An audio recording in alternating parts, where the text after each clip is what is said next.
Hey everyone, welcome to the episode. So Ask Aram flips the script. One Step Beyond podcast guests and listeners submit their questions and ask Aram anything. Questions can be music, life stories, business, leadership, advice, how to make the best vegan omelet, you name it. Aram will unpack your questions and leave you with info you can apply. Before we get to it, please rate, review, and subscribe. My name is Janneane. I am the guardian and founder of the Alice Sanctuary. What would you say that would be your one moment, your pivotal moment where you believed like this was going to be the course that would help me change the world around me and the world for others and start to inspire other people? Thanks, Janneane. It's a good question. It's got me thinking a lot. It was the moment where I realized that I'm quite good at just being with people and listening to them and being able to like really be with someone as they're experiencing something or they're unpacking something or they're sharing something. I was in my 20s and I'd started doing some volunteer work at an addiction rehab center. And I was just super comfortable with listening to people talk about ultra challenging things. It didn't shake me. It didn't make me feel like I had to solve all their problems. It didn't create any anxiety in me. It didn't depress me. I could just be in someone's story with them as someone who walked along with it. And I didn't really know that about me because I just like grown up as anyone would grow up. You know, you go through tough things, your friends go through tough things. But there was something about being in that service position. And I was, again, just there as a volunteer, but like that people would just naturally start telling me stuff. And it was just like, boom, I could just do it. It was no problem. And when I realized that I had something that, you know, a lot of people have, I was just fortunate to have that ability and really switch on like that. I realized that I could do something that would really make a difference for people easily. Like in that moment, you know, someone could download something to me. They could just take a little bit of weight off. And when I realized it's like, damn, this is easy. All I need to do is just listen, ask questions, be present. Great, I can do this.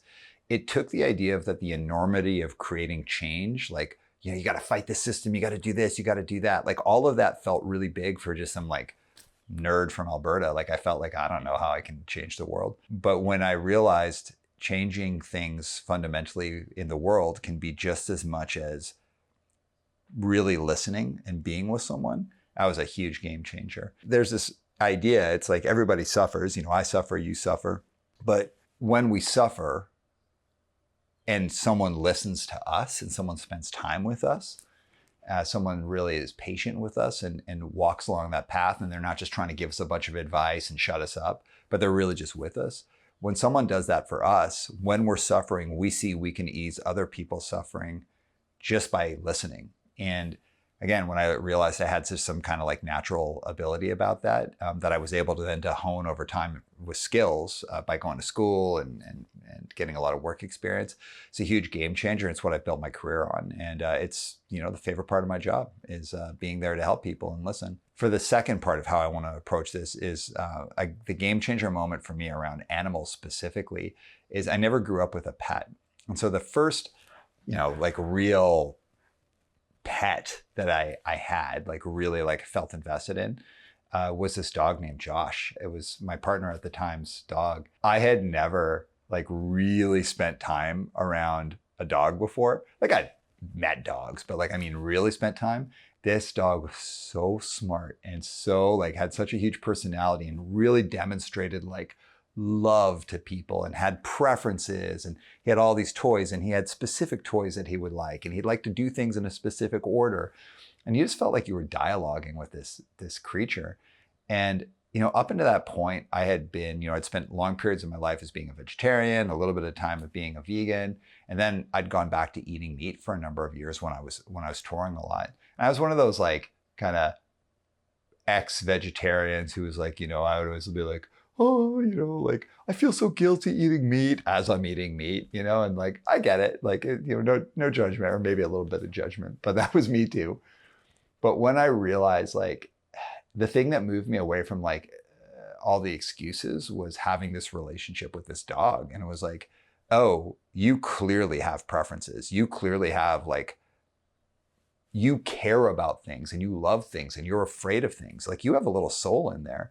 And that just, boom, changed everything for me. And I can never eat an animal again, and I never have. And I've been vegan now for like a long time, and it's because of that dog for sure.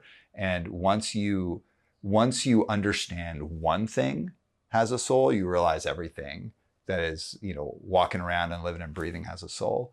And yeah, it just changed everything. And when I say soul, I don't mean from like some religious perspective. I just mean like they have a life that matters to them, and they shouldn't have to lose it for my convenience. Hey everyone, I'm Adam. I own Rebel Rockin' Gym in Vancouver. I got 2 questions. First one is, are you happiest at what you're doing with your life? And honestly answer it. Imagine no one else is listening, and tell me the real answer. Second question, it's not really a question, it's more of a dare. I dare you to do a day or more barefoot, and then tell me how it went. But you got to go out in public and everything. Everything you do, you got to leave your shoes at home. Hey, Adam. First, dude, thank you so much for being on the show. Yes, I am very, very happy with what I do from an honest perspective. And I'm going to give you 2 reasons why. The first is I've always loved helping people. I get to help people professionally all day, every day. Well, all day, every day professionally.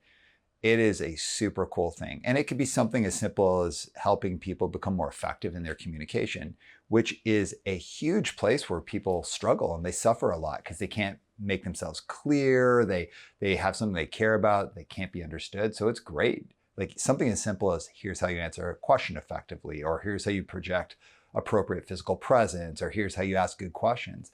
It's awesome to be able to help people do that and to see it kind of click and see people get it. It's awesome. But the second is building a business with people that I really love and care about. The people at Cadence are great. Most of them are people that I've known for many years. Some of them I've effectively grown up with. And then some of them are people that are relatively new in my life, and they've only come through the company. But we've built this like great relationship. And it's kind of like growing up listening to a band that you love and then getting to join that band, or getting to start a band that's as cool as that band, where you're like, damn, I get to be a part of something that if I wasn't a part of it, I'd want to be a part of it. And it's cool. So yeah, I'm feeling really psyched. For your second question, or your challenge, sorry, man, I cannot do it. My feet are like sensitive little tootsies. I can't do it. Like literally every single day, Monica has to hear me like complain about how sore my dogs are.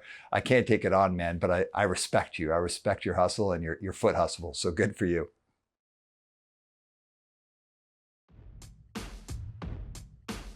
We want to hear from you, our audience. To submit your questions, send us a message, drop us a DM, or comment on our social channels.